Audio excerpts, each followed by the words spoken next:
যদি আমরা একটা সুন্দর রাষ্ট্র চাই, যেখানে সাম্য থাকবে, ন্যায়পরায়ণতা থাকবে, দুর্নীতিমুক্ত মানুষ গড়ে উঠবে, লোভ লালসাহীন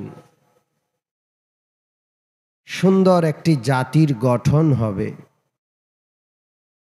এমনটা যদি চাই তো রাষ্ট্র ব্যবস্থাটাও তো তেমনই রাখতে হবে। রাষ্ট্র ব্যবস্থাটা এমন,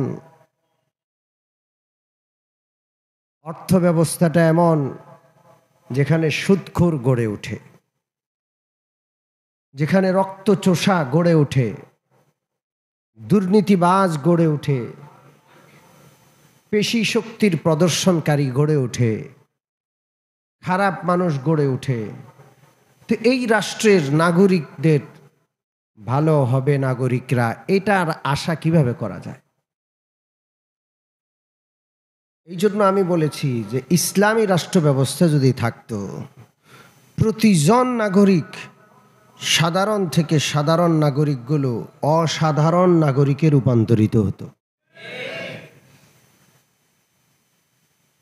এই জন্য রাষ্ট্র কাঠামোতে পরিবর্তন করা দরকার।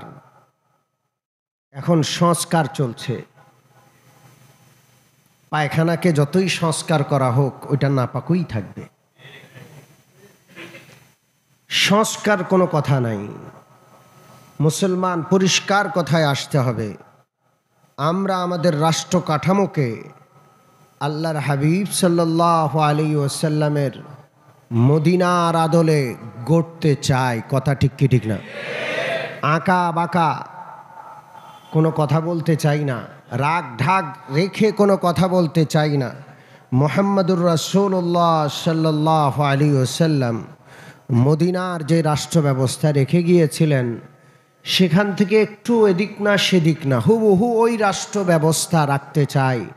তাহলে সাহাবায়ে কেরামের অনুসারী একটা প্রজন্ম, একটা জাতি তৈরি হবে, যাদের সামনে গোটা রাজ্য যদি রেখে দেওয়া হয়, সামান্যতম সততা থেকে ওদেরকে এক চুল নাড়ানো যাবে না।